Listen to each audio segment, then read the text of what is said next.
Welcome to the Weekly Sizzle. We're going to keep the same theme of giving you 3 stories that you need to know about from this week. Obviously, the big one is these new overtime rules.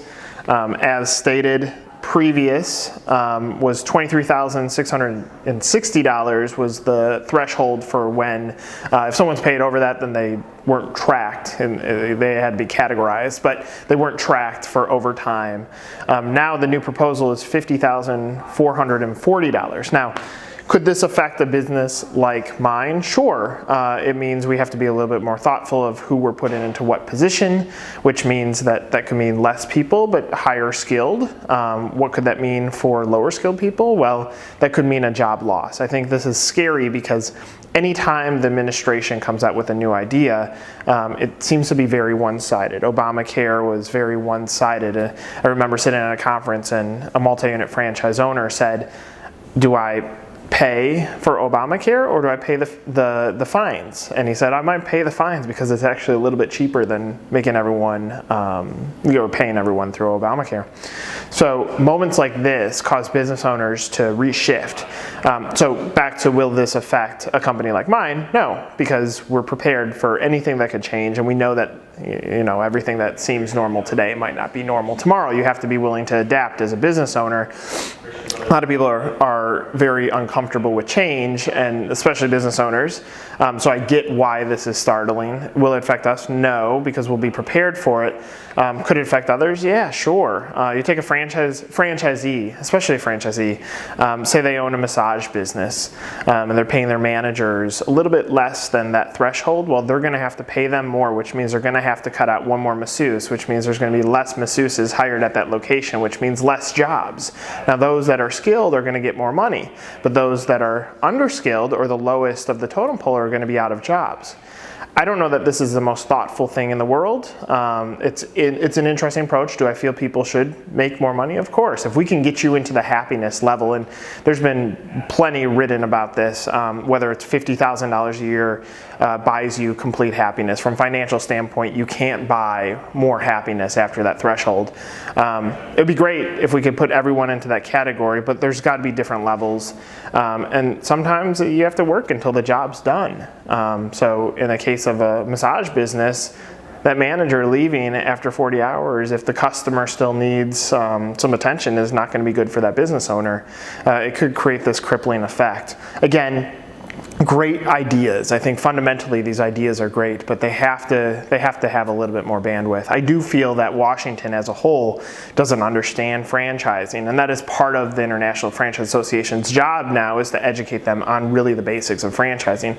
NLRB, Obamacare, overtime. Every time something comes out, politicians seem to get in front of it, but they don't understand franchising, because at the very minimal, you got a royalty that's coming out, you got a franchise fee that's coming out. That means the business owner, the franchisee specifically, is already out 10% of every dollar that comes in, and now they're going to have to stretch in different areas. I'm not sure this is great for general small business.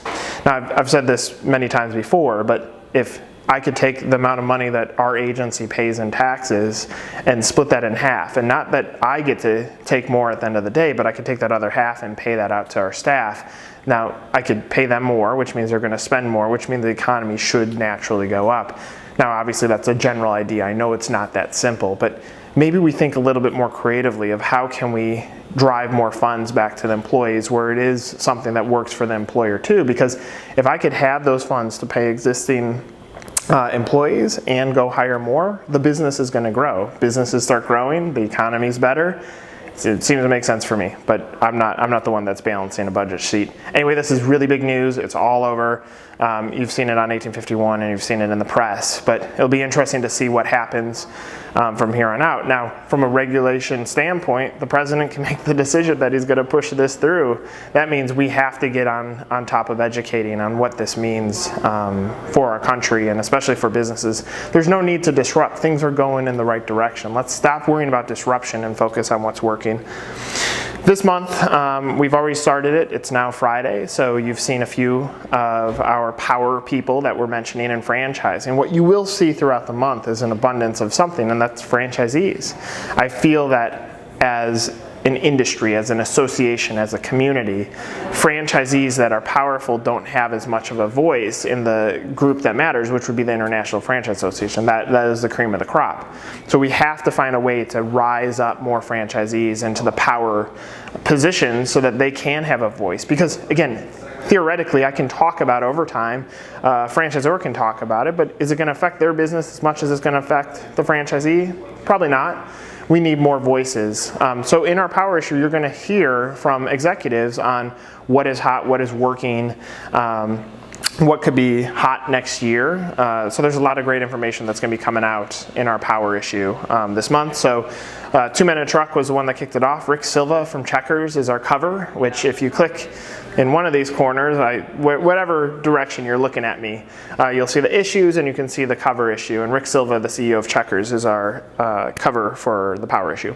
And lastly, this week on my column yesterday, I wrote about the need to find qualified, ready-to-buy franchisees. That now there are multiple steps in getting them ready to buy, and it's not just about leads, it's not about qualified leads, it's about finding leads that are quality, that are ready to buy. That's hard to find.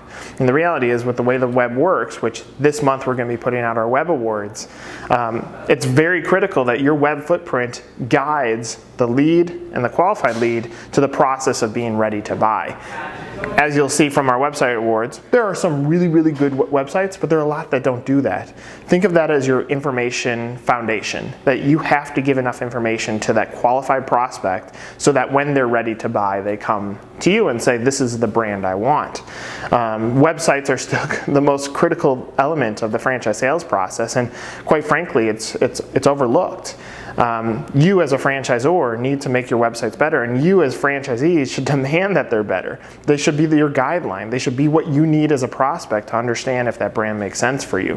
Think of that website as your business plan. If you can publish it, and you might say, I don't want to put out all that information, well, then those that are doing their ghost research are going to just ghostly go right over you. So this month, obviously the overtime thing is going to continue to be a hot topic in July. Prospects, we all want more. We want you, the franchisee, and you, the franchisor, to have all the right information. You'll see that in some of our web awards, but you'll see that qualified, ready to buy is a tough category to find, and throughout this month you'll get to see a nice glimpse into those in the franchise industry that are powerful or power thinkers, and hopefully you'll gain some insight to impacting your business. This is Weekly Sizzle. I appreciate you watching, and we'll see you next week.